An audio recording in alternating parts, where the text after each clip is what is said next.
Please take your seats. If anyone's still outside, please come in.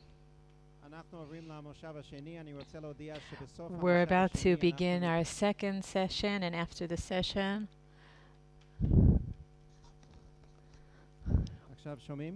can you hear me now? Hello. I just want to announce that after the second session, they will daven Mariv outside. Some people have to say Kaddish. So even if it's not announced at the end of the session, we will have Mariv after the session. Hey, we can daven downside in the Bet Midrash. There are all types of sidurim there. I am honored to introduce the moderator of the next session, Dr. David Breakston, who holds many important roles in Zionist leadership and has been in these positions over the last 20 years, has been part of the Zionist executive since 2001. He's the deputy director of the Jewish Agency, and since 2017, he designed and established the Herzl Museum at Mount Herzl that I highly recommend. And he was also very active over the years in the conservative movement and in the Schachter Institute. And he publishes many articles in Haaretz, Yediot Achronot, Jerusalem Post about current events from the Zionist perspective. David, please go ahead. First of all, if you already mentioned the Jewish Agency, I would like to state on behalf of our chairperson, Mr. Yitzchak Bougie Herzog, who would have liked to have been here today, but he is traveling around the world and working on the issues that we're discussing here today. He's doing the actual work. The topic of this entire conference, and specifically the session on developments in Jewish identities in Israel and the United States, is probably the main work done by the Jewish Agency today, and it's very suitable, and I'm very honored to be to moderate this panel. This is an issue that has concerned me for many years. For many years, I have been conducting an exercise with young people, young adults in Israel and in the United States, sometimes separately, sometimes together. I ask them, what does it mean to be a good Jew? I give them a piece of paper with a list of 12 different options of what makes a person a good Jew, and the answers from the Israelis, I ask them to indicate the three most important things to them. What do the Israelis say? Can anyone guess? What are the most important thing about being a good Jew? What are three things that make a good Jew? To live in Israel, to serve in the IDF, and to speak Hebrew.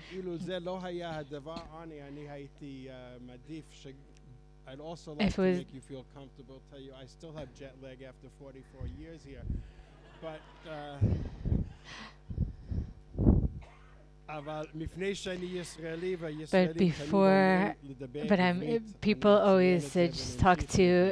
Israelis always talk about the importance of speaking Hebrew, so I'm going to continue in Hebrew. The Americans, Jewish Americans, say something entirely different. They talk about celebrating a bar bat mitzvah.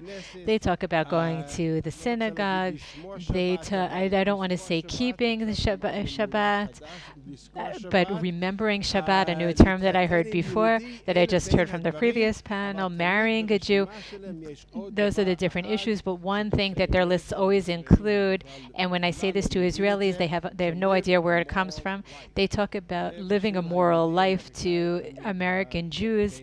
This is always at the top of the list. It's been several years that I've been conducting this exercise, and now, along with you, I would like to talk about whether this is still the situation. With regard to, we're talking about the development of Jewish identities in Israel and the United States. We'll hear from our four panelists about whether the answers that I heard are still the answers that are received. And the question is if the gaps that separated Jewish identity in the United States and in Israel, Are these gaps broadening or are they shrinking? Our four panelists today are very distinguished people. Professor Adam Fresinger of the Jewish History Department and the head of Jewish research in Israel and the United States in Bar Ilan University, also head of the Summer Institute of Oxford University for research on modern Judaism. He will talk about about Judaism, feminism, and Orthodox struggles in Israel and the U.S. Next to him sits Yair Sheleg from the Institute of the Israeli Democracy Institute, and a journalist. He represents democracy, talking about democracy in Israel and American Jewry. Next, we have Yafa Benaya from the Shalom Hartman Institute and on the faculty at Sapir College. He's one of the founders of Mimizrach Hashemish, East of the Sun, the Beit Midrash for Social Responsibility, and one of the leaders of the Degel Yehuda community, a Sephardic egalitarian community. And finally, Shmuel Rosner, a senior fellow at the Institute for Jewish Policy, a journalist from the New York Times, and also an editor at the Zmora Dvir publishing house. And I am sure that we will hear a lot about the topic of Israeli Judaism in times of social revolution. So let's begin in order. Professor Fresinger, please go ahead.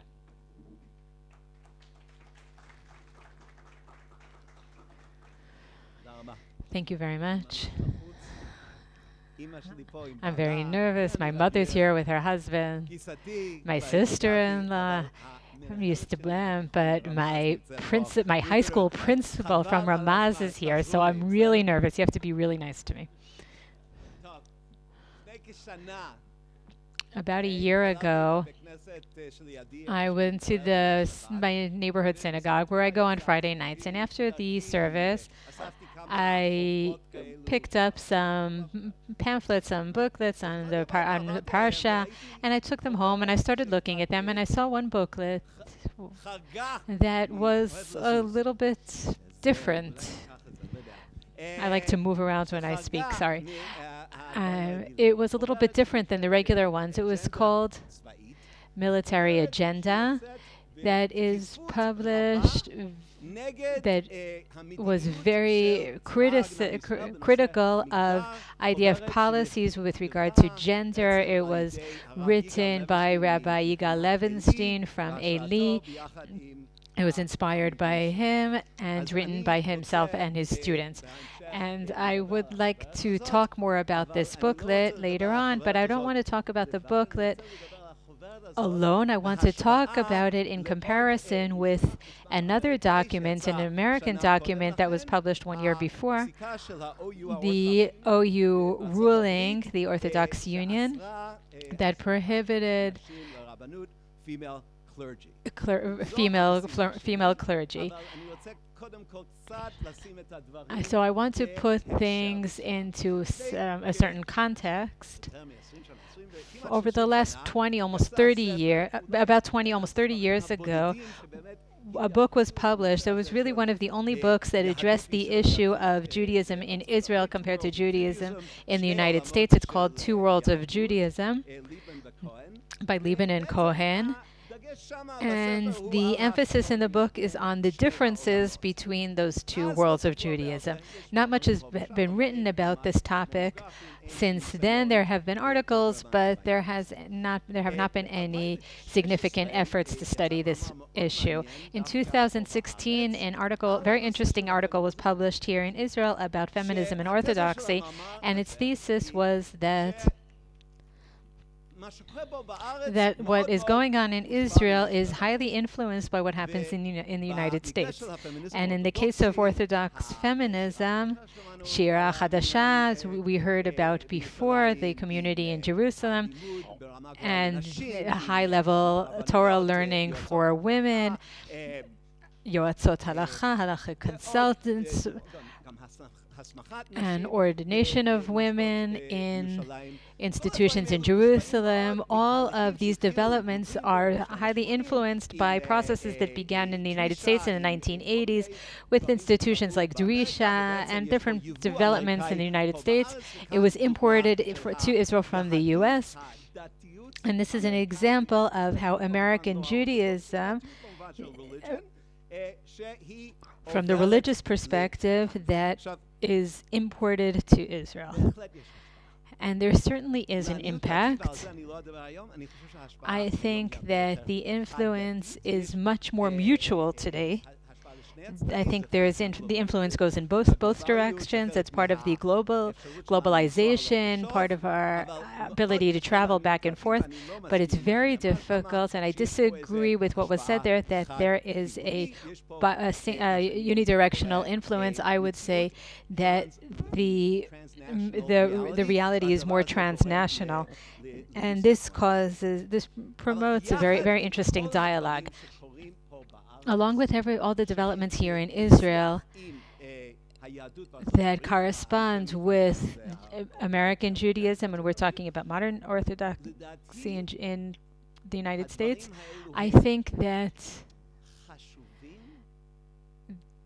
these things are important but marginal when we want to go into depth and analyze the characteristics of Judaism as it has developed in the United States and as it continues to develop there and continues to develop here in Israel. So I am going to put the issues that we usually refer to as Orthodox feminism aside for a moment, and I would like us to focus on a different track, on a different direction, different ideas about Orthodox feminism. And I think that there's a direction that much better reflects the Judaism here in Israel, the reality in Israel, social reality in Israel, and I think that there is a lot to say beyond Orthodox feminism that address the roots of the difference between the communities. I agree with what Professor Eisen said, that we have to focus, or not focus, but we have to understand the differences.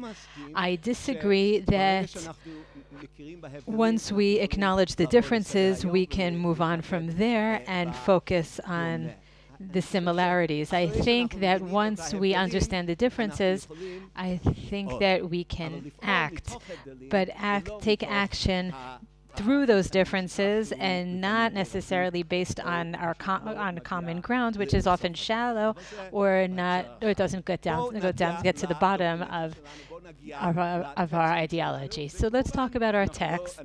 And of course, this is a short lecture, so you will have to trust me.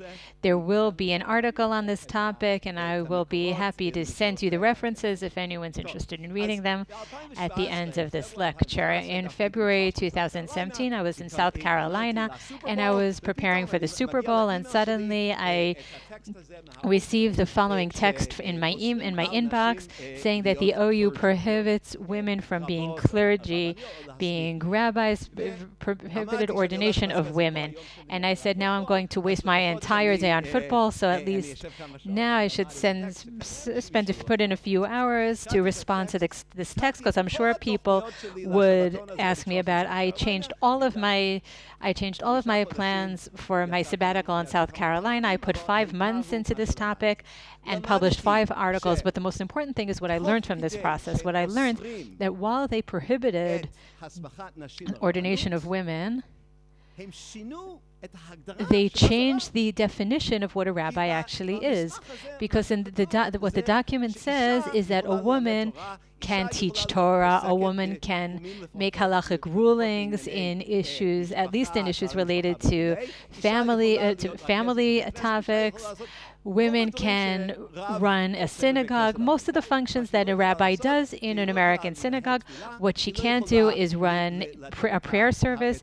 She cannot give the speech during the service. She can give a speech at the end and other ceremonious roles. I called it sacralization.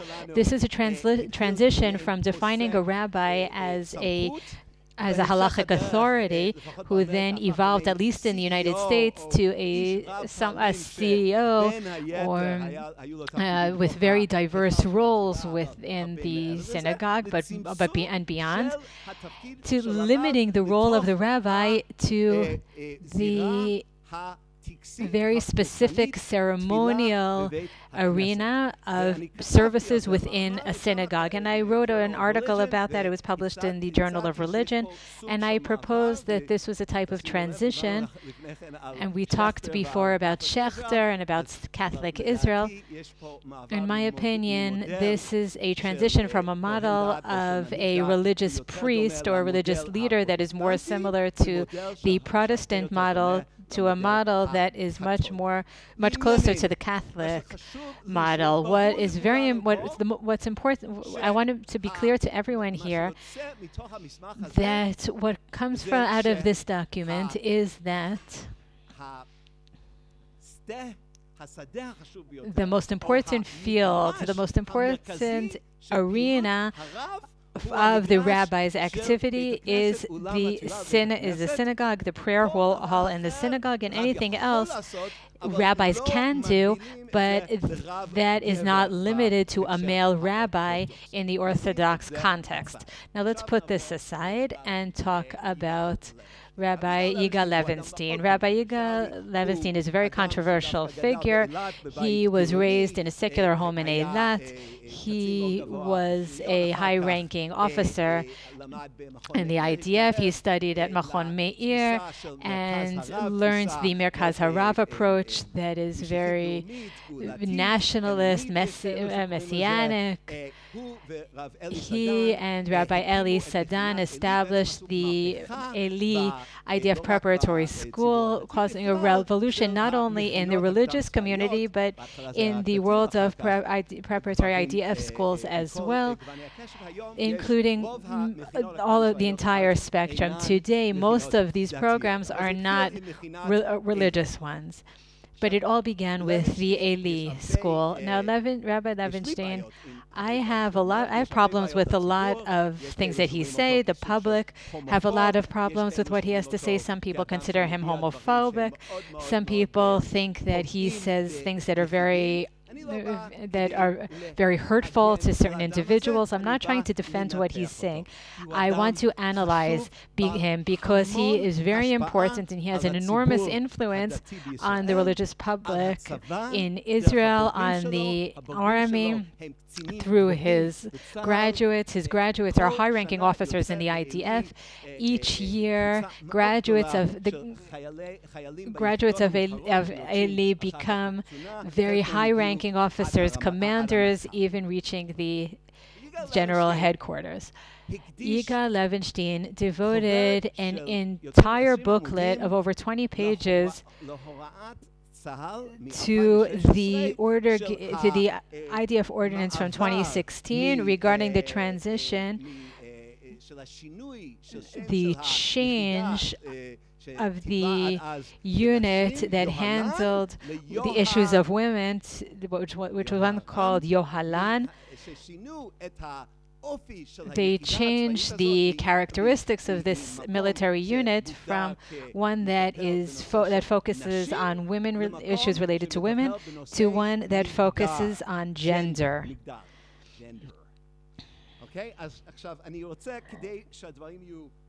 In order to make sure everything's clear, I want to read a text that he quotes.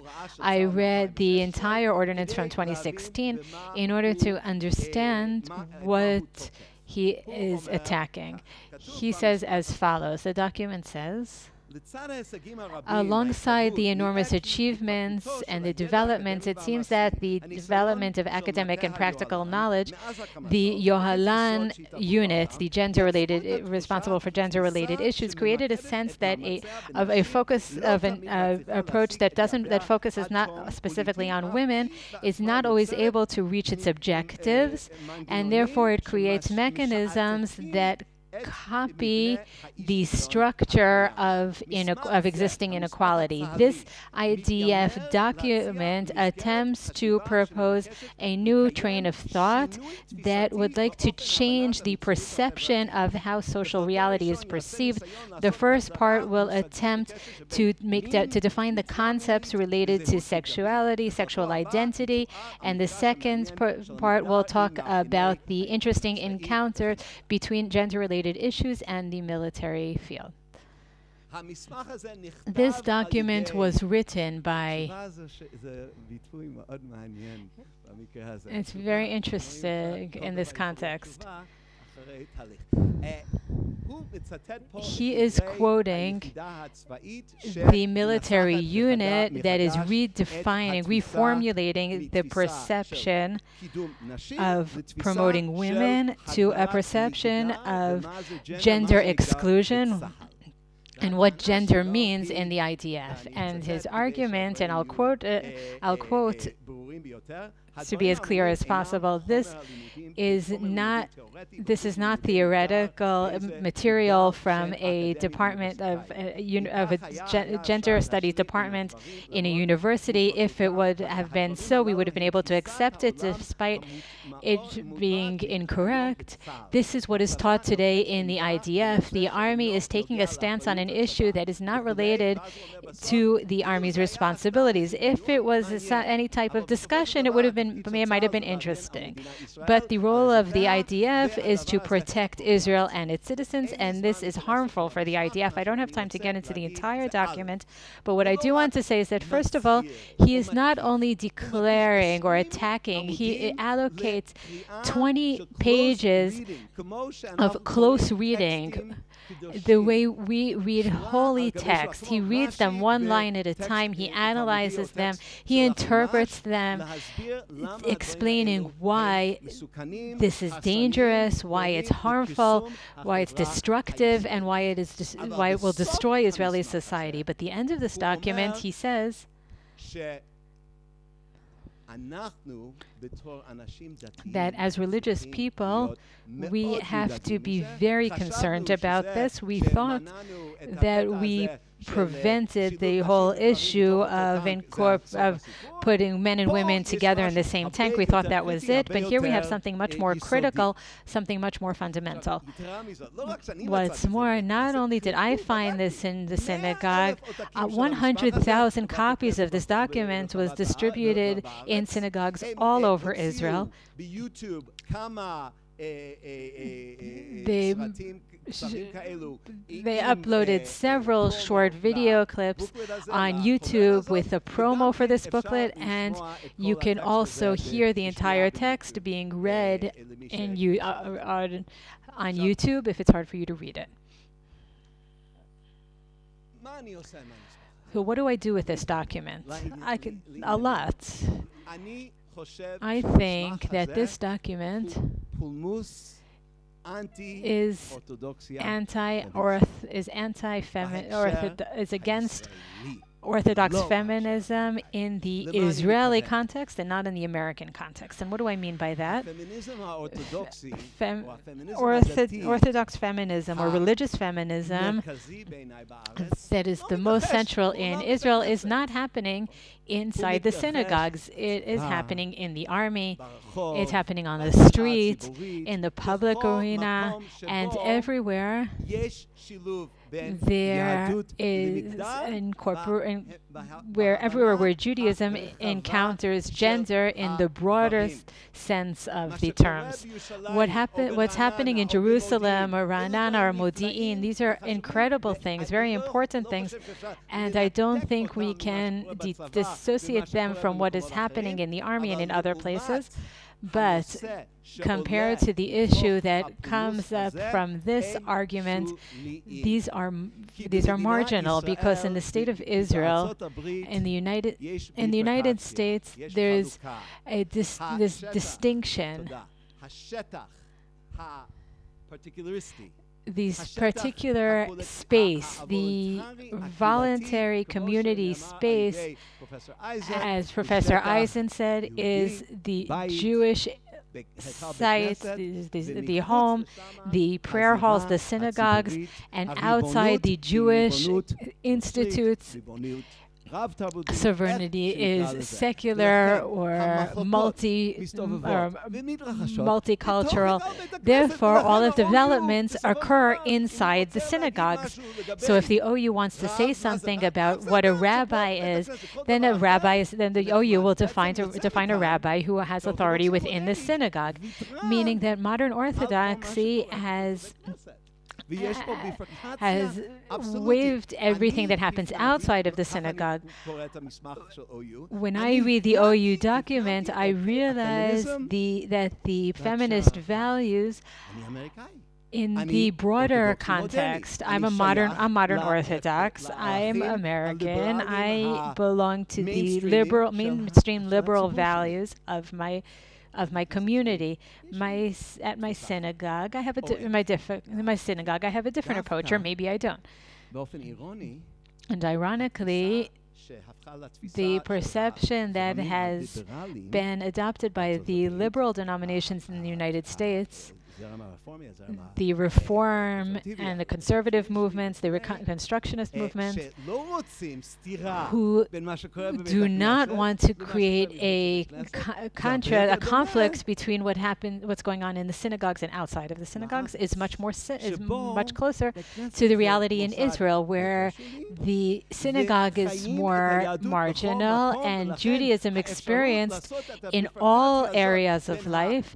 So the ability to differentiate between the public, sovereign, daily area and the religious institutes such as synagogues doesn't work so well together. I have two more points that I would like to make, with your permission, and then I'll conclude.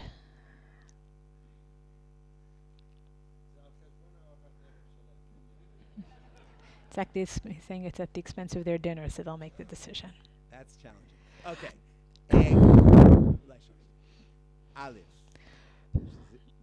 First, in my opinion, Orthodox feminism that is most accepted in the United States and the most common feminist Orthodox feminism in Israel, like in Jerusalem and Ra'anana and other places, there's a discourse that is similar, but in my opinion, Orthodox feminism that is much more extensive is that a vast majority of graduates of religious girls' high schools go to the army, and that is exactly what Yigal Levinstein is fighting. When he and his partner established this post-high school program for girls, the girls had to sign a contract saying that they will not join the army. This document, which is considered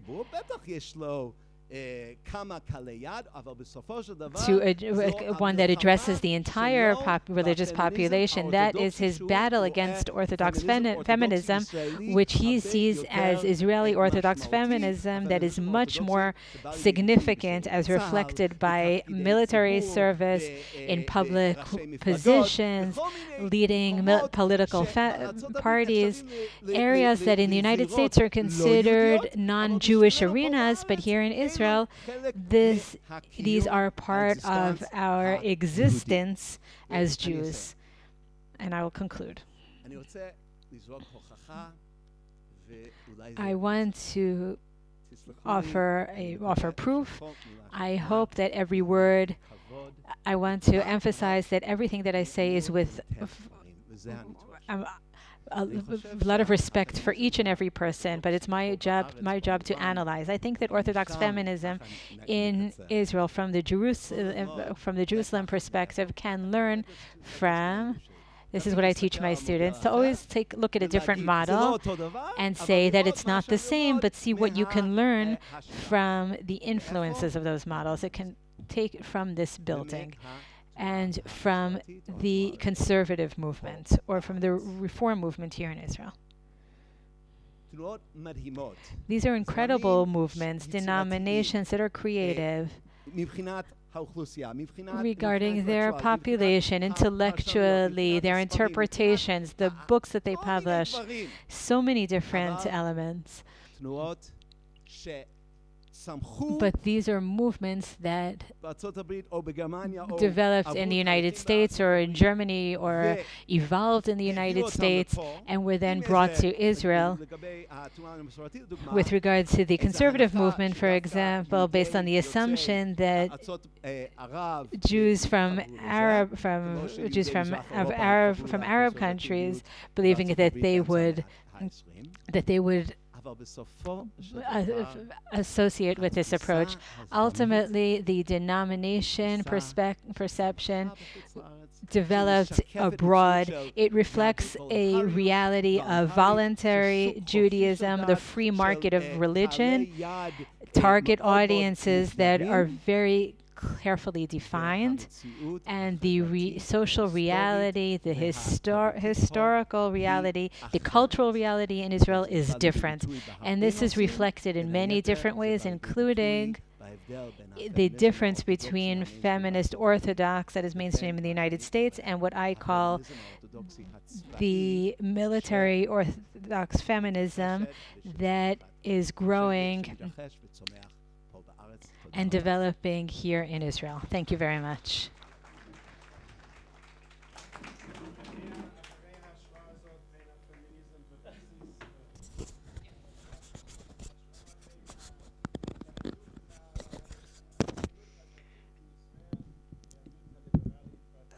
We're just getting organized with the microphone here. Good evening. I'm very glad to be here with you today. One of the topics that keeps recurring is the danger, the threat of anti-Semitism in different places all over the world. In recent decades, and I fear that in future decades too, the main Jewish problem is assimilation, though there is the threat of anti-Semitism too. About 20 years ago, I started my 4-year stint as the Haaretz reporter for issues relating to the Jewish people, working with Shmuel Rosner. For the 34 years that I've been working as a journalist, I was always a magazine reporter, except for those 4 years. I like the in-depth attention I can pay to a subject in those magazine articles. And when I started working on the news desk during those 4 years, I started asking myself, how can I pick out those important issues? There's so much news in the Jewish world. We don't get much of that here in Israel. Kol Yisrael is maybe the only place where they have a reporter for Jewish affairs. Maybe there's one other one somewhere.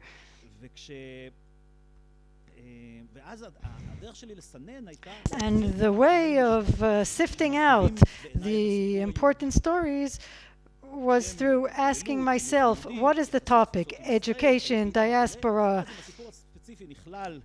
And I made these categories, and if the story fit one of these categories, it was a good story.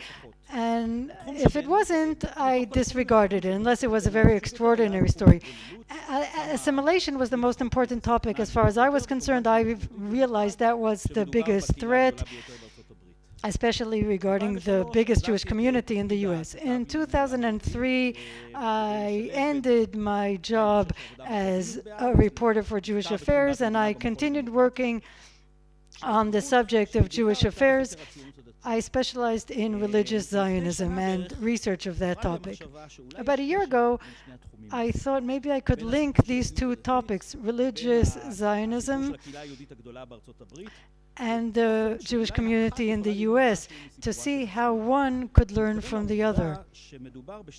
We're talking about two communities who both want simultaneously to achieve a twofold aim that is contradictory: to permeate the elite of their society and at the same time to maintain special identity. I haven't really researched this topic.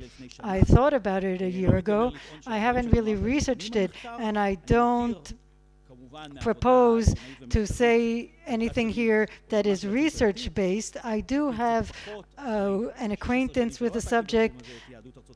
I'm not that familiar with the US anymore. It's been 16 years since I addressed the US community. So please regard what I'm saying here as exploratory remarks. Religious Zionism managed in recent decades to attain that twofold aim that I articulated. We have a high proportion of religious people who drop out from religious circles.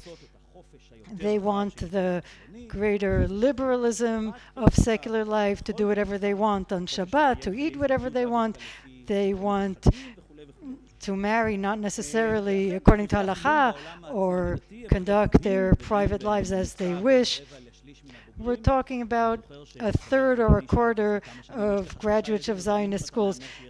Who's going to be your non-religious child? You have 3 children. It's 1 out of 3. That's what a friend asked me a while ago. It has to be 1 out of 3.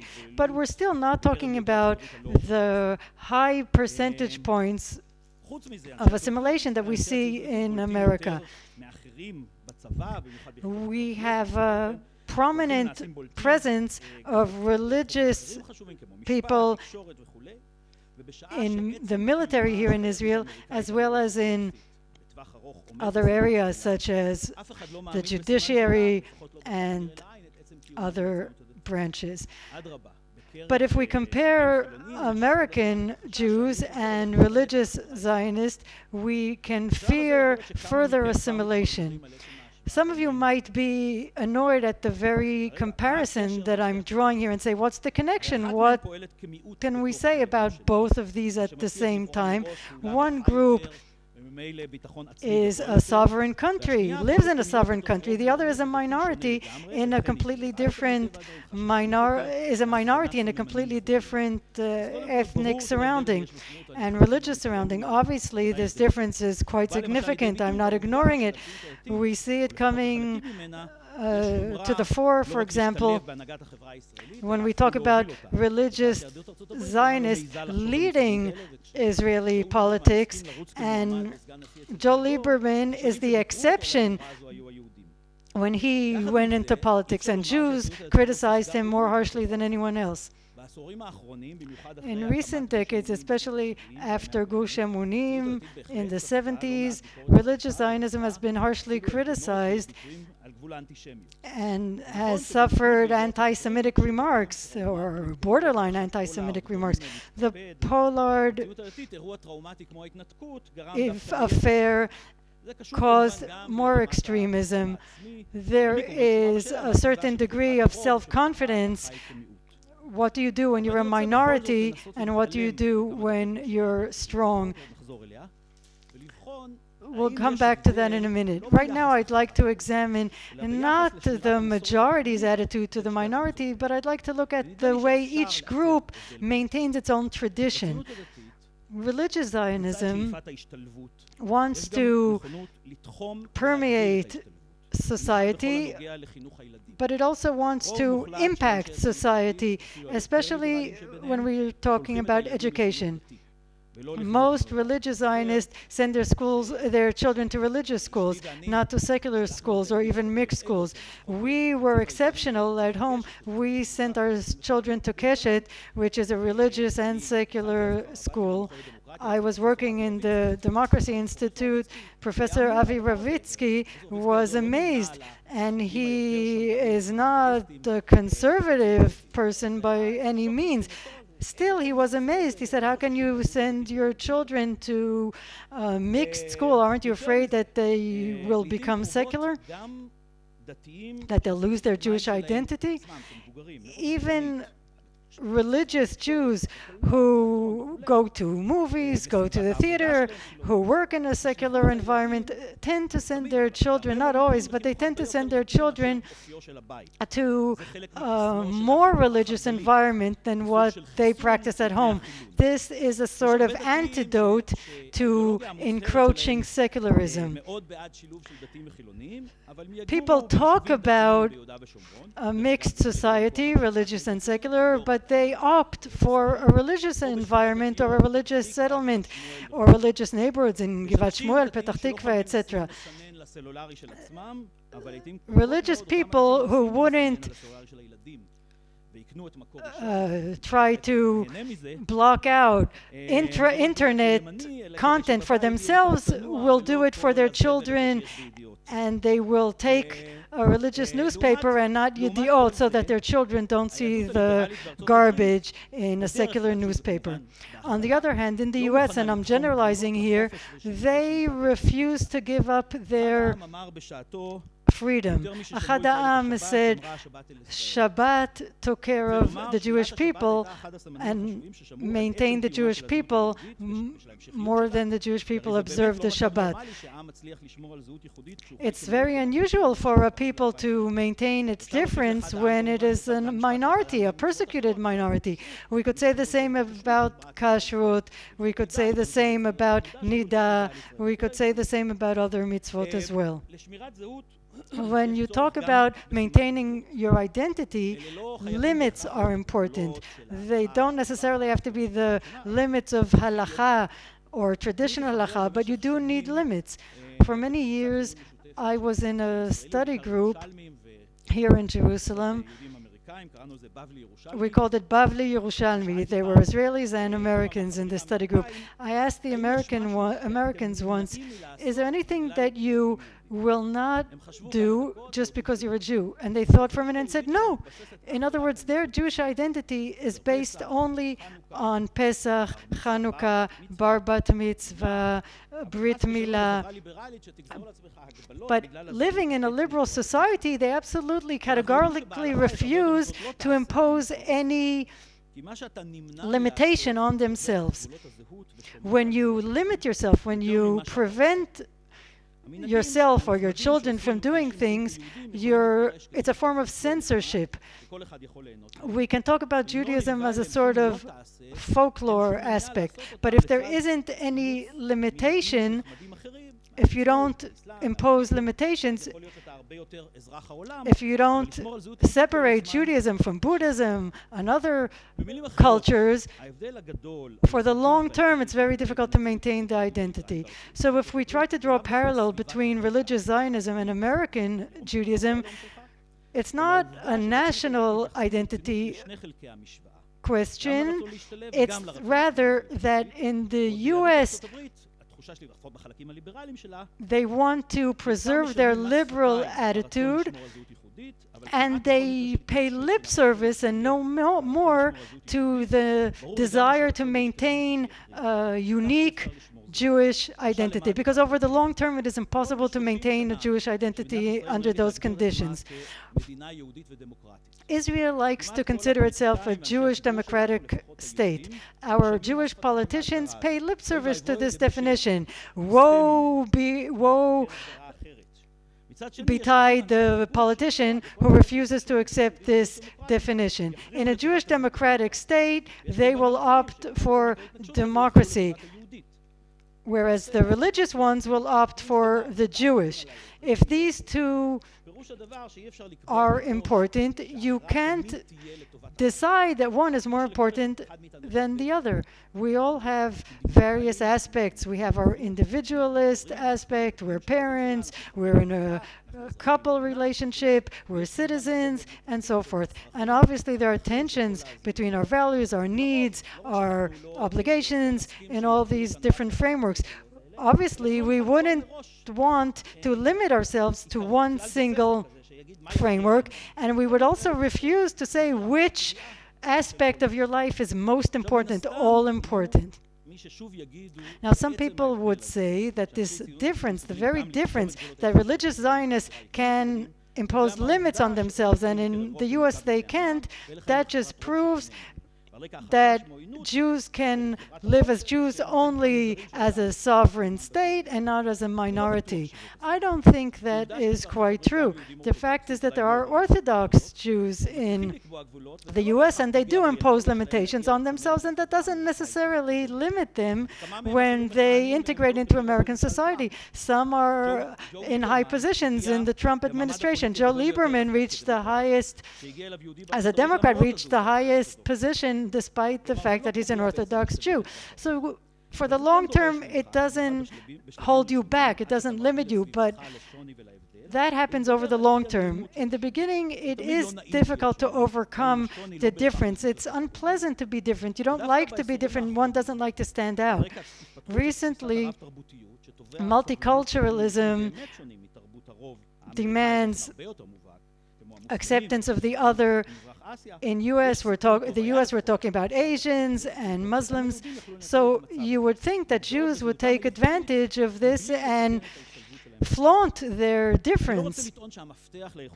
I don't want to see that the key for US Judaism towards attaining this double objective of being integrated into American society on the one hand and maintaining their differentiated Jewish identity on the other. I don't want to say that this is impossible. But there has to be something that a Jew will not do just because he's a Jew. My late wife and myself, in educating our children, we try to speak about values and not to speak so much about the halachic manifestation of those values. Modesty, Shabbat, we try to speak about the value and not the halachic observance itself. I don't think we have to focus on Shabbat, on Kishrot, on Nida, or even of intermarriage. For example, let's say we decide to have only Jewish rituals at home and not the rituals of another religion. Ultimately, a minority has to impose on itself the wish to integrate into society as it tries to maintain its own identity. The million-dollar question is, how do we integrate into society and still maintain our differentiated identity? And I don't claim to have all the answers. Let me try to point to a direction, and I cite the Jewish maxim, "Ve'ahavta l'reacha kamocha," love thy neighbor as thyself. It's such a cliche already. It's nothing more than a cliche, and we don't notice the twist in this maxim. Usually, we just say this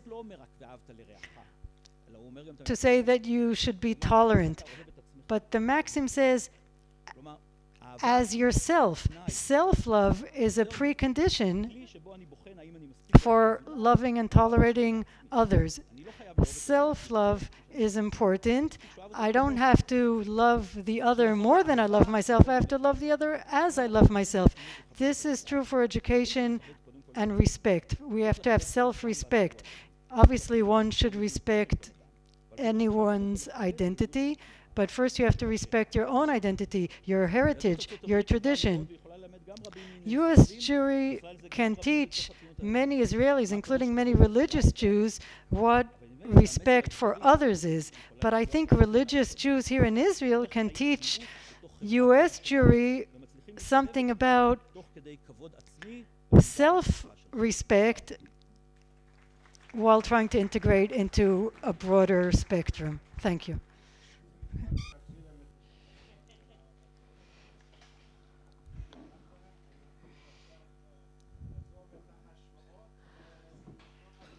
Sorry, he's not speaking into the microphone. I can't hear what he's saying.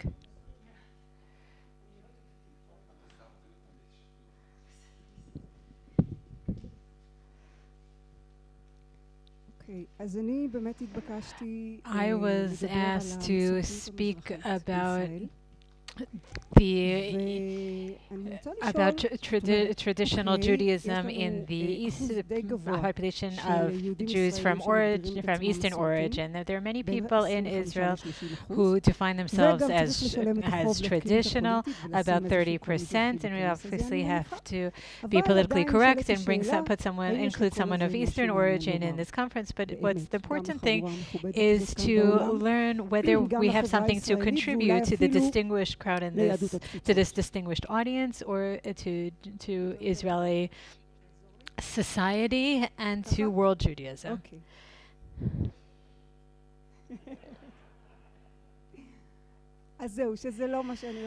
So that's not what I'm going to talk about, but okay. She's commenting on something that was said that I couldn't hear. This question is reinforced by the common perception of a traditional Jew, which we hear in popular discourse and in research, of someone who has an identity that is an unclear combination of religious and secular, not always decisive, not even to himself. There is always that association of a person who keeps Shabbat, but then watches television, and then goes to a soccer game the next morning. Someone who keeps some of the commandments and likes the halacha,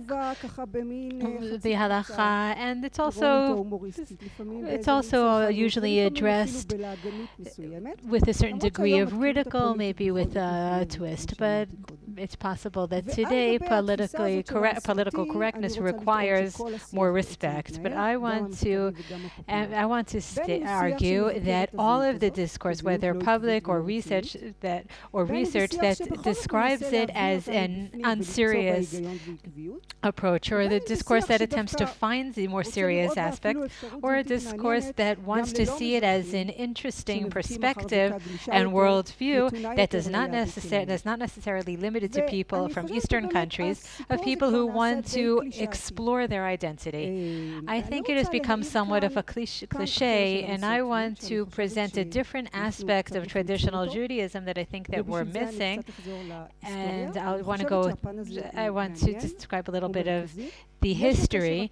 I think it is indirectly associated with the different denominations in Judaism, but I want to emphasize that traditional Judaism is not a denomination. I don't know if you saw the last series by Avishai Ben Chaim about traditional Judaism, where he argued that traditional Judaism is the fourth denomination, and I disagree. I want to argue that the ethos on which traditional Judaism is based is anti-classes and anti-denomination. I want to say, and I don't want you to be suspicious, but I don't want you to accuse me of criticizing denominations. They're a part of reality, of Jewish reality. I certainly do accept them. And if they are in a situation in which they are oppressed, or if they are prevented from practicing Judaism as they see fit, and I support them, and I agree with their criticism of the Orthodox monopoly in Israel, which causes a lot of damage. However, my history is different, and I want to talk a little bit about how I was brought up, which is different, and I think that's important to learn about it, to understand it, maybe even as a future possibility, just as the sages left the minority opinion in the Talmud in case it becomes relevant at any point in the future. I want to open the discussion about traditional Judaism and describe the model. I'll begin with an example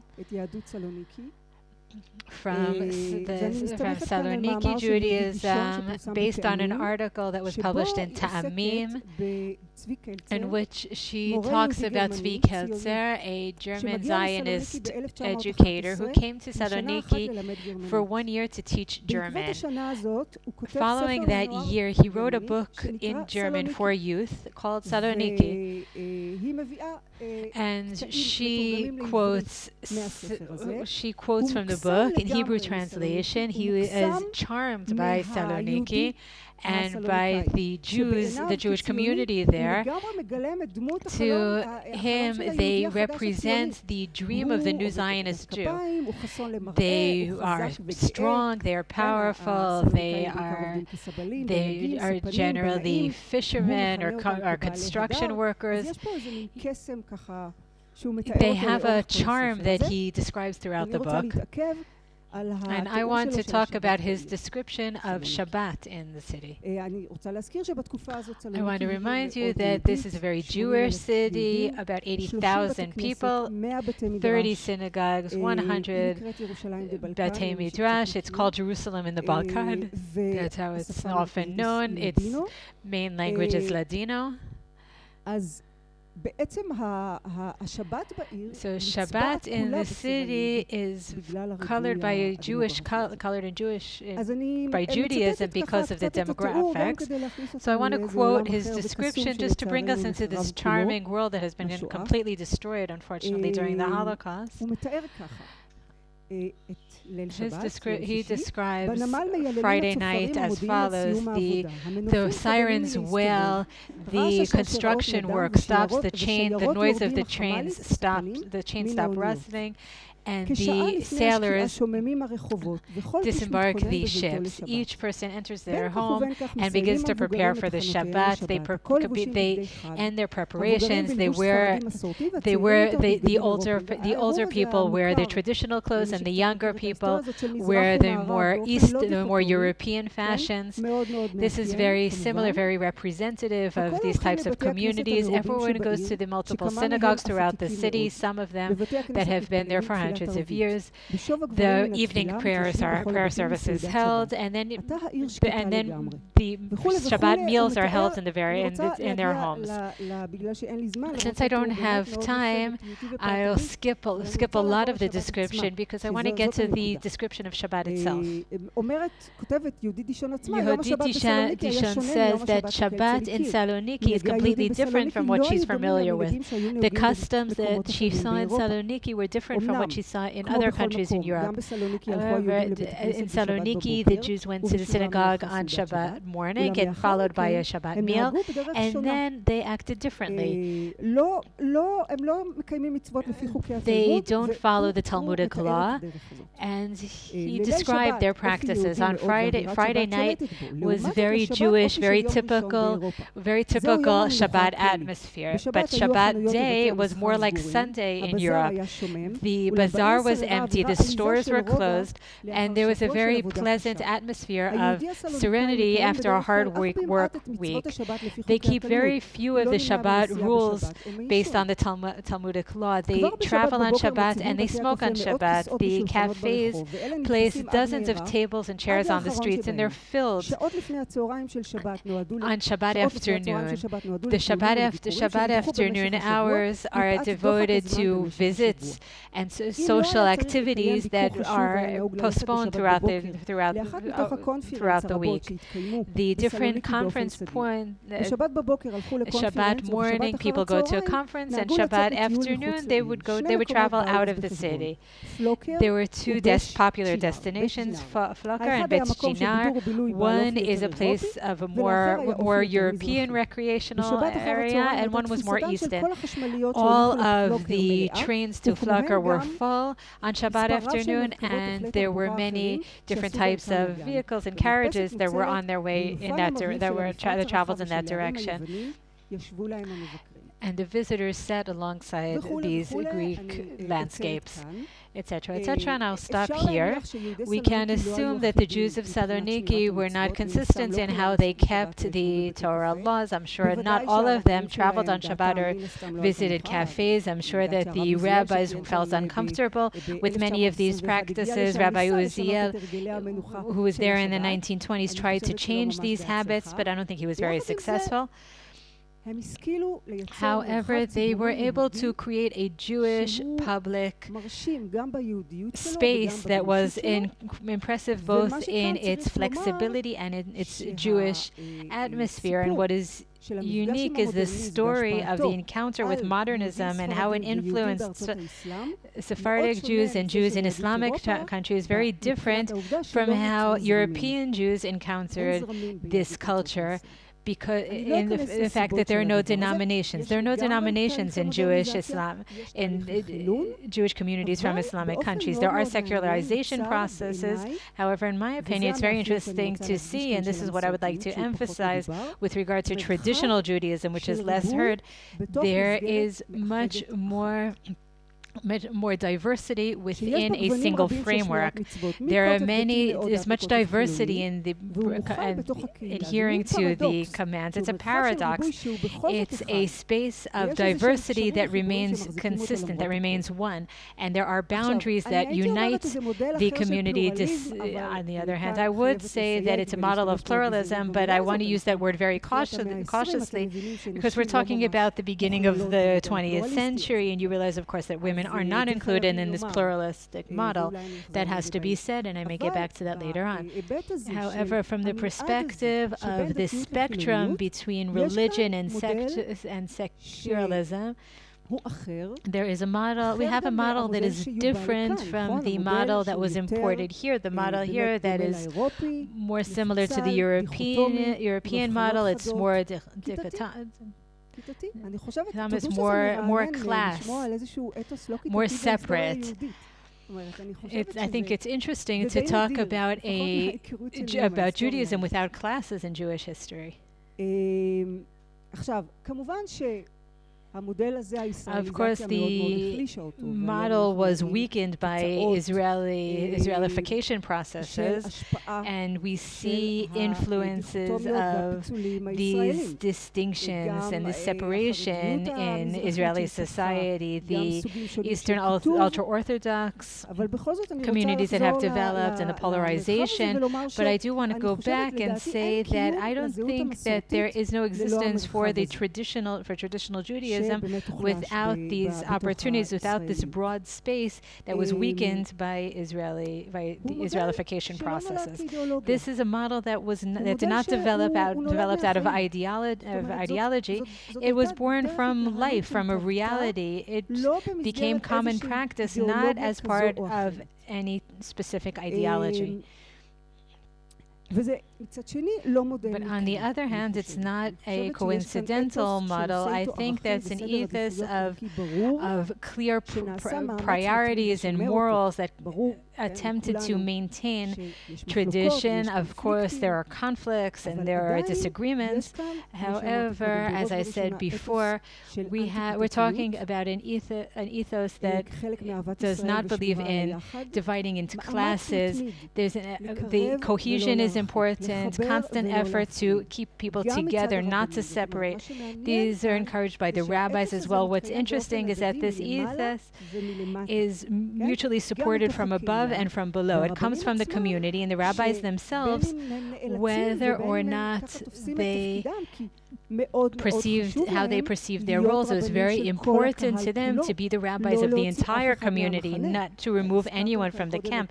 You talked before about those who keep Shabbat and those who remember the Shabbat. Sometimes they're very creative in their halachic rulings. Rabbi Ovadia made that very original categorization because he wanted to define himself as the rabbi of those who only remember the Shabbat. He does not want to remove them from the community or from the camp. I will add that when Meir Buzaglo, 6 minutes, when Buzaglo wanted to conceptualize the traditional identity because it wasn't understood, and it's still not understood in Israeli society. He wrote a book called The Language of the Traditional Jews, by attempting to give a language to this identity. It was very interesting. From my understanding of the book, he conceptualized it as a Jewish identity that is relational, that is based on relations. And in his book, he talks quite a bit about relations between loyalty that is given and not loyalty based on the truth that was passed on. So truth becomes second priority, becomes lower priority. And maybe this can explain the more moderate approach and the less polarization and politification of religion. And this is as far as can possibly be from ideology. Of course, there are disadvantages to this model like any other model, but I'm emphasizing this perspective. It is there's very minimal politicalization of Judaism. I call it breathable Judaism. That's Judaism that's allowed to breathe. But when people say that you're so close to the conservative movement, I say that's true. That's entirely true in our dynamics, in our flexibility, in our loyalty to evolving reality, and a halachic approach that is loyal to humanity and to reality.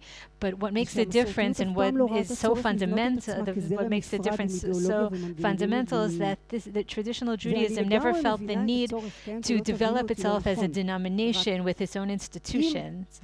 I understand the need, however, with all the mechanisms and the ideology involve politics and power struggles. And that takes me back to what I was saying before in the monopolist reality that has evolved here. I agree with all of the efforts and the struggles. What I wanted to do was to present this alternative model that can serve as an inspiration, as a possibility for something that existed before. And if we keep it in our collective memory, maybe one day it will be reinstalled.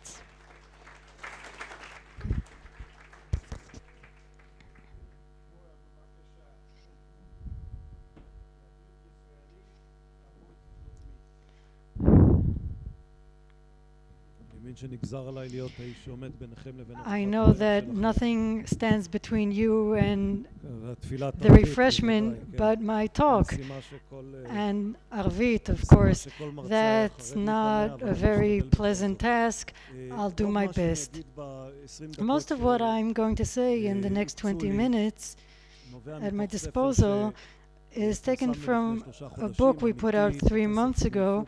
I put it out with Professor Camille Fuchs of Tel Aviv University. If you've been watching television, you see Camille working hard at election polls. Otherwise, he's a very serious person and devotes himself to serious scholarship. He was the head of the mathematics department in Tel Aviv University. He's the most serious thinking of all the election pundits. I'm very grateful that he worked with me. We carried out this research under the auspices of the Center for Policy of the Jewish People. We carried the study out to mark 70 years of Israeli independence, and the research question was, what is the development of Israeli culture? Our thesis is, and it's not hard to prove this, that Israel is a new event in the history of the Jewish people. There was never anything similar to the sovereign state, the secular modern state, as we have in Israel. Given that Jews, when they encounter a new reality, they adapt themselves by adapting their behavior, given that we assumed that the new phenomenon, which we know as the State of Israel, will force people to adapt themselves and their behavior, and we circulated questionnaires with detailed questions about this. The book has many aspects of Israeli culture. Today I'll focus on a few central aspects in the context of this conference, and the theme of Jews in Israel vis-a-vis Jews in the US and North America. I'll try to shed some light on our findings. The first thing you need to know about Jews in Israel is the very clear-cut fact that Judaism is not religion here in Israel. It's not religion. It doesn't belong to synagogues. It isn't controlled by rabbis. It doesn't follow the Shulchan Aruch. Judaism in Israel is a culture of the society of people who decided to live here, though it's related, of course, to ritual, to religious practice, to the ancient tradition, which was, of course, a religious tradition in a large part. But for most Israelis, the things they do are not connected to religion. They don't see themselves as religious. Only 30%, a little more, define themselves as religious or observant. All the rest consider themselves traditional or secular. Camille and I don't think we really have 30% traditionalists. We're talking about 19%, and we think it's on the decrease, but let's not go into the finer details. Most Jews in Israel are not religious, therefore their Judaism is not religion. The Pew Institute surveyed Jews in America. The department in charge of that survey was the department in charge of religious polls. In Israel, we can't study Judaism as a religion because it isn't one. The second point I wanted to make is Judaism, Israeli Judaism lacks a very important element that existed throughout Jewish history, throughout Jews living as a minority, whether it was in Morocco, in Spain in the Middle Ages, or in Germany in the 19th century, or for that matter in the US today. Israeli Judaism here in Israel, Jews aren't worried about continuity. Jewish continuity is a non-issue here in Israel, though it's a subject much loved by American Jews. Here in Israel, people aren't worried whether the next generation of Israeli Jews will indeed be Jewish. There is no assimilation whatsoever in Israel, just at the very, very fringes. Percentage-wise, it's meaningless. It has no significance. We researched this. We did a few rounds of questionnaires. Some of the answers we got in the first round the answers seemed too confident. So we introduced more sensitive evaluators in the second round of questionnaires. And now we can say with a great deal of confidence that Jews in Israel have no worries about their children, or for that matter, their grandchildren. When we come and ask people, are your children going to be Jewish? Are your grandchildren going to be Jewish? People say with 100% certitude, yes, a resounding yes. And this is different from many, many generations of Jews in the diaspora. And it differentiates Israel from any community, any Jewish community anywhere in the world. This kind of self-confidence has implications that are very weighty for Jewish identity in Israel, because if you're not worried that your children will abandon your tradition, your heritage, you can do all kinds of things in Judaism. You can experiment with it. You can feel at ease, feel even lazy about it. People think I don't have to do anything to preserve my culture. This is felt very strongly here in Israel. A third point. Israeli Judaism takes two elements and combines them into a single element in their identity. Jewish tradition is one element in the book. And when I talk about the book, I talk about Jewish tradition rather than the Jewish religion. We take elements of the Jewish tradition and we fuse them with Jewish nationalism, with Israeli nationalism. We heard a little bit about this before. Israeli Jewish culture is exactly that, Israeli Jewish culture. We wrote that in one word in the book because it isn't being Jewish on the one hand and being Israeli on the other hand. It's one fused element. You can't even draw a line and say where Judaism ends and Israeliness begins. We see this when we ask questions about values. You mentioned before the question, what does it mean to be a good Jew? To be a good Jew is to serve in the IDF. The IDF has Druze and Bedouin soldiers too. And any nation has its own army. That has nothing to do with tradition. But for Jews here in Israel, serving in the IDF is a Jewish value, not a national value, not a civilian value. It is a Jewish value. It is a fused element of Judaism with Israeli patriotism. And this is shared by nearly everyone here in Israel. That's where identity and consciousness emerge. We also see this on the practical level. We go into the Jewish calendar and national holidays here in Israel in the book.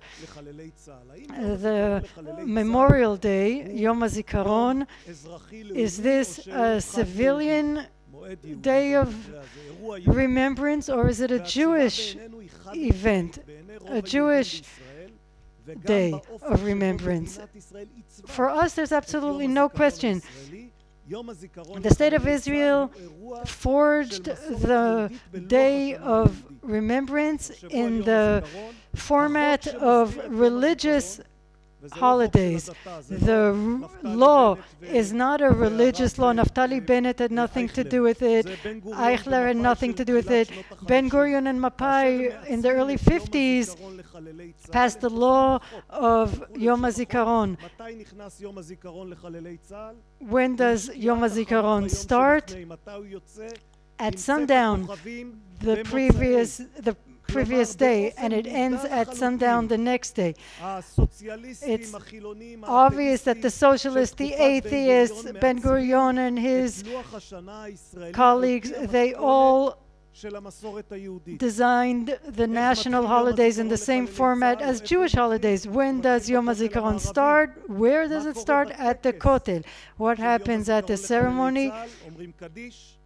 We recite the Kaddish, we recite the Yizkor prayer, we recite El Maleh Rachamim, the civilian Yom HaZikaron, which is common to any country, any state. Here in Israel, this is an indistinguishable part of our Jewish calendar. The state of Israel has a national holiday on Sukkot, on Pesach, on Rosh Hashanah. In the same format, we design our national holidays. They are Jewish national holidays. This motif, the fusion of nationalism and tradition, this is a purely Israeli invention. When we discuss differences and gaps, problems, challenges, no matter how you term these, between Jews here in Israel and Jews elsewhere, it's quite obvious that here in Israel, nationalism here in Israel cannot be transposed anywhere else in the world. There's no way that a good American Jew will say the meaning of being a good American Jew is to serve in the IDF. That, in fact, makes him less of an American Jew. An American Jew, when asked what does it mean to be a good Jew, They will never answer to live in Israel, like most Israelis here in Israel say. To be a good Jew means to live here in Israel. That's what Israelis say. These differences put into sharp focus the essential difficulty we encounter when we put Israeli Judaism side by side with American Judaism. Their own identity is fused from different elements in the US. The final point I want to make is equally important. A few weeks ago, I was asked to write a piece for an American website, a piece on the book. The title is provocative, The Lazy Jews of Israel. That was the title the editor decided to give the piece. We gave the piece that title because it expresses something very important. An interesting thing we discovered in the course of our research is that Israel is sort of like a circus, and we're acrobats here in Israel. We have a safety net, a very good one. When acrobats fly through the air on the trapeze and land, they use the safety net, and that's why they don't injure themselves. What is the safety net? The practice of Jewish traditional elements.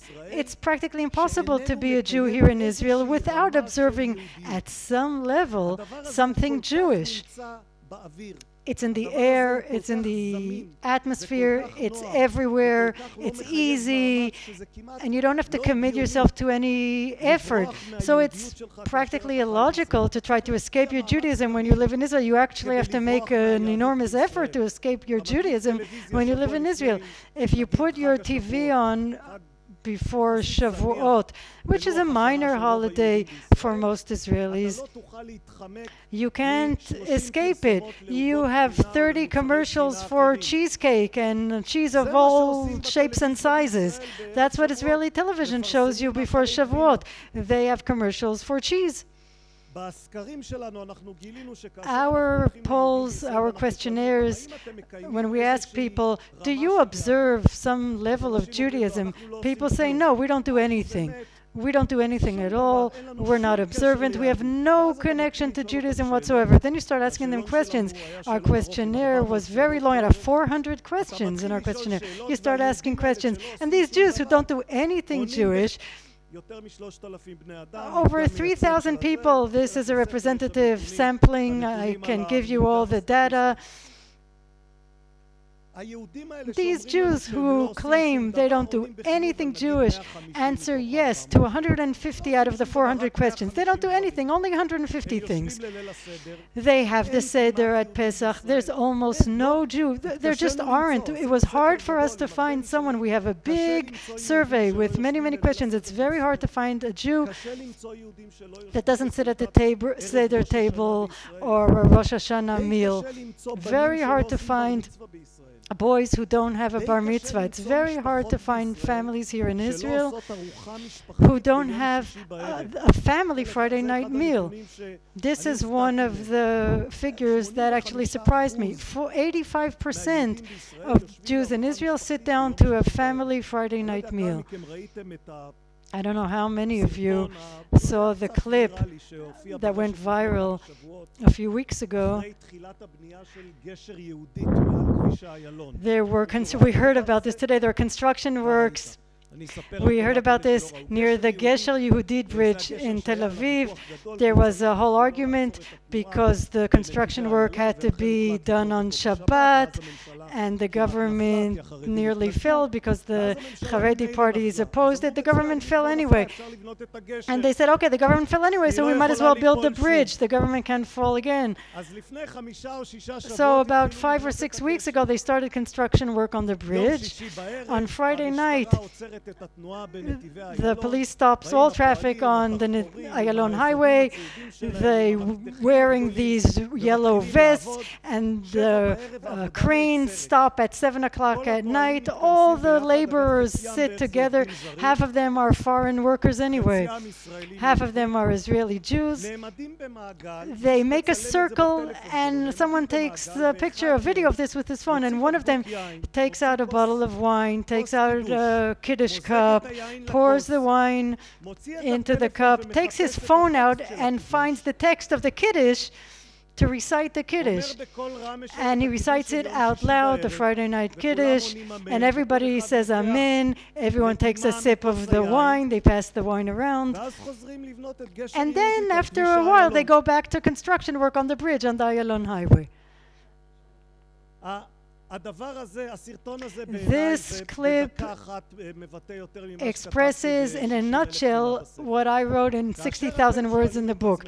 When you ask yourselves, what is Israeli Judaism? This natural expression, this relaxed, easygoing, this presence in our daily lives, everyone knows about it. You can opt in at whatever degree, whatever level, at whatever level of commitment you want, depending on where you are in your life, in your relationships, if you have children or you don't. This is what I call the lazy Jews of Israel. It's practically impossible to evade this kind of Judaism. The very presence of Jewish life here in Israel is so obvious, so strong, so natural. In the beginning of the book, we tried not to go into ideological statements. We tried to present our data, our findings. But there was one little ideological claim in the beginning of the book. We say that our data, our findings show that if we evaluate the arguments and the discussions of the founding fathers of Zionism and of the State of Israel, if we ask why did they establish the State of Israel, our findings prove that they were right and they won. What did they want? They wanted a Jewish state, and they got it. This is the Jewish state. Thank you.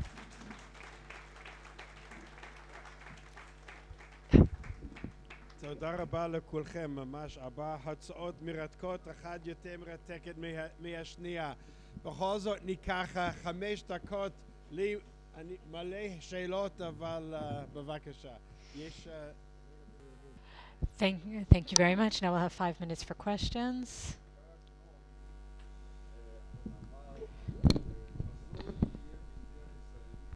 I'm sorry, I can't hear the question.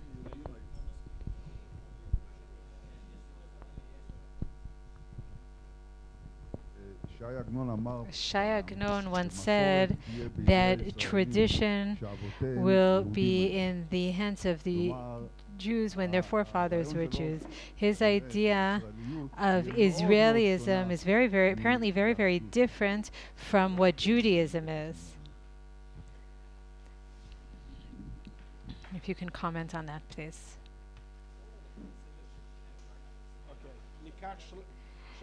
We'll take 3 questions. We don't have time for more than that, unfortunately.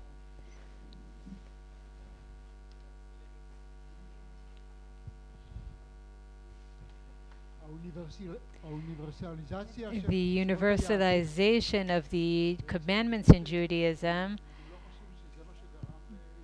don't you think that that is what caused assimilation?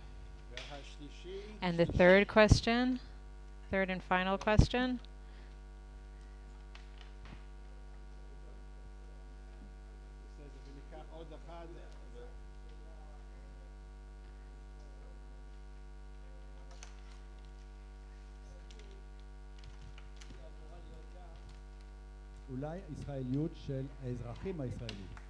It should be the Israelism of the Israeli citizens. In your question, you forget that there are 20% of the Israeli population that are not Jews, maybe even more. 13% are ultra-Orthodox that don't serve in the army. What does that tell us about this Israelism that doesn't include all of the Israelis? What does that say about the Judaism in the state of Israel? And the final question.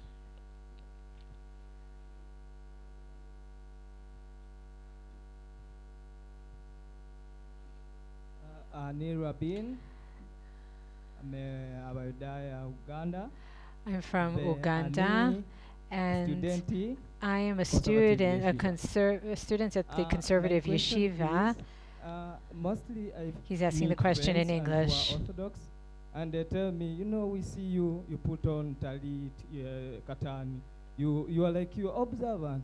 It seems you are Orthodox. And I heard one of the lecturers saying, like, talking about halakha, and it was like, women trying to lead services, with Torah, and my question was, is there a kind of halakha which says this like for women, or this is for men, or is all about being observant? The last part of the question, sorry. Yeah, my question is, what about Judaism? Is it being observant, or is it being orthodox or conservative, or maybe reform? Okay.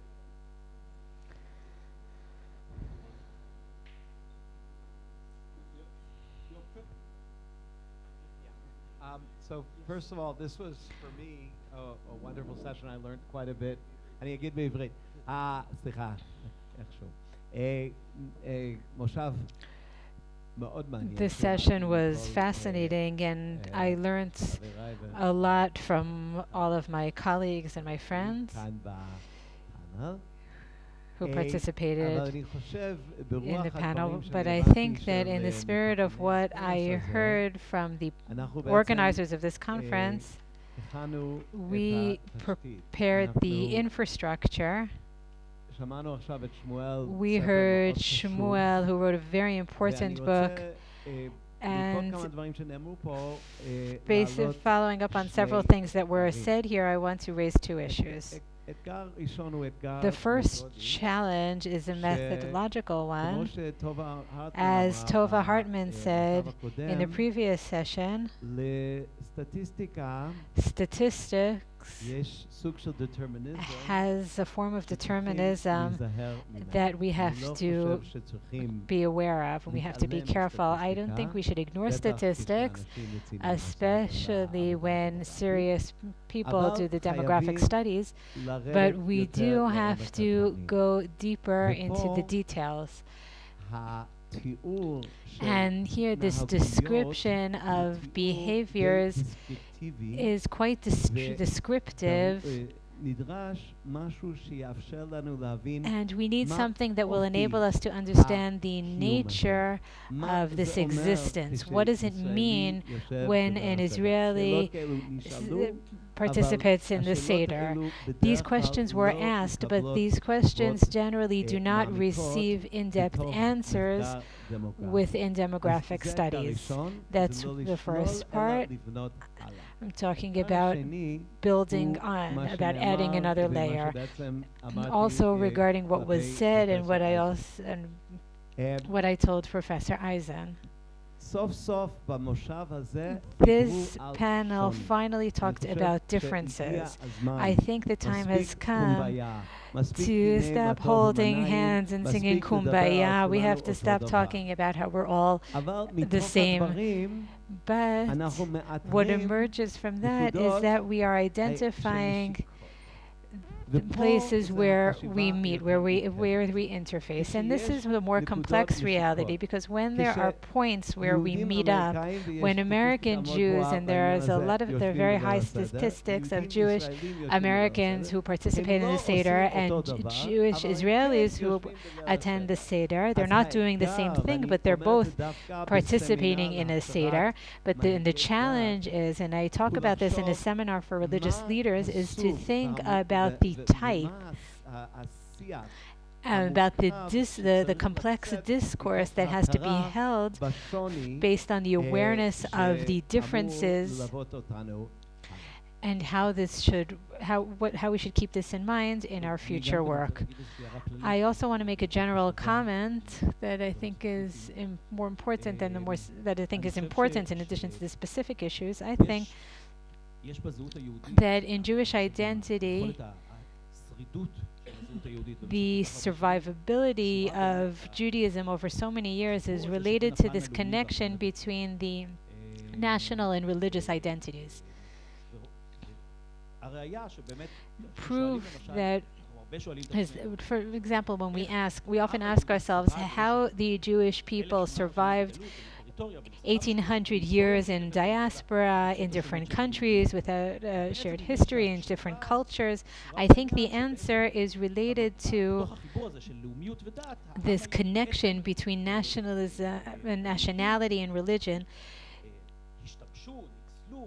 Jews took advantage of the religious components as the most central components of their identity, and religious identity is, with a religious identity, it's easier, not easy, but certainly easier to survive with, despite the lack of common lands or common culture. It's not the Jewish nation that survived. What survived is Jewish religion. The Jewish religion enabled the Jewish nation to survive for 1800 years in exile. So now we are in a situation where it's about 50-50. About half of the Jewish people are in the land of Israel under Jewish sovereignty, and the other half is the majority in the United States, but in other places as well. There they are minorities within a different majority population. And as was said before, it's very important not to ignore the differences, but on the other hand, when there are differences, it can develop in two different directions. It can develop into conflicts and contention, which we see more and more frequently among between the Jewish society in Israel and the Jewish society in the United States, and they can also learn from one another. I hope and I think that we have to take action. First we have to think and then take action to see how the differences in Jewish identities can enable us to learn from one another instead of being at conflict with one another. But I think that the national and religious identity is part of the answer to that question. In Israel, it's based on the more national aspects. Abroad, Jewish identity is based more on religion. And I think that each group has a lot to learn from the main component that defines Jewish identity in the opposite group. And I think that we have to focus on learning from one another instead of conflicting with one another. Thank you. Thank you for all of the lectures. They were all fascinating. I want to raise one point, and that is related to the book and to other issues, but they thought about how all this connects with politics, because I wonder whether these encounters, these confrontations are reflected in nationalist ideas in different parts of Israeli society. I'm not sure if that was your index, but it is raised also as part of the situation in which this comfort is very pleasing. However, when you ask the question of what the content of this type of Judaism is, and whether it can carry itself and the values that, in my opinion, have to be based on peace, on universalism, how much is that part of Israeli society? Because somewhat concerned about the situation that I see now, especially these days. I will try to answer the questions that were asked, which is quite unusual here in this panel. At least try to address the questions that I remember. The answer to your question is yes, of course there is a distinct connection between this combination between how traditional Judaism confronts political religion. It is reflected by the level, it is reflected by the connection between the level of observance with political ideas. I'm not giving scores. Each person has its own values. You want to see Jewish values of one type, another person will prioritize other values, but the connection with politics is certainly significant. About the questions that were asked, someone asked about non-Jewish Israelis. First of all, my mandate was not to study non-Jewish Israelis. Second, obviously the fact that the majority population in Israel develops a culture that combines Jewish culture and Israeli nationalism makes it difficult for the non-Jewish minority living in Israel to be part of the ethos of the majority population. Yesterday I gave a very similar lecture to a group of Jews and Arabs. It was a very interesting encounter for me, and I hope for my listeners as well. And it's very clear that this creates a challenge that we'll have to overcome at some point. On the other hand, as we know, the main challenge right now in the relation between the different groups in Israel is not based on the fact that the culture in Israel is based on religion, but rather the conflict between Jews and Arabs in Israel is the long-standing national conflict in the Middle East, and as long as this conflict persists, I think that the other problems are marginal or secondary to the national issues. There was also a question asked, I think, about universalism and how universification of Judaism influences this aspect. I think that in the Israeli context, the role of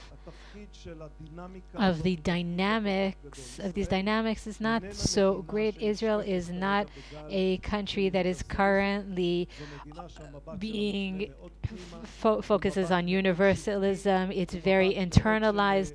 It's very tribal. The perspective is very tribal, focused on survival. And the universal trends that we see in Western countries are trends that have penetrated Israel, other than in relatively small groups. And the book contains a statistical analysis and the models of the structure of these groups. We estimate the size of these of the universal group at about 13% of the entire Israeli society, while the rest of the population is in other places. So I don't think that the universal trends have a very strong influence. I also want to address the issue of the reform and conservative movements in Israel, because this is an issue to which we devote an entire a chapter in the book, and it's a very fascinating issue. I'll say just a few words about it. The number of people, the percentage of Jews in Israel who define themselves as affiliated with the reform and conservative movements is growing, and I would even say that it's growing significantly. We identified about 13% of Jews that associate themselves with these movements. No, absolutely not. This reflects about 850,000 Jews in Israel, which is not a small number. And we have to say that almost all of the Jews that associate themselves with reform and conservative movements are Jews that define themselves as secular, meaning Jews that, when we analyze the question of why they associate themselves with these movements, their main motivation is to protest orthodoxy. They want to define themselves as Jews, but they also want to define themselves as Jews who are different than the other kind, not non-Orthodox Jews.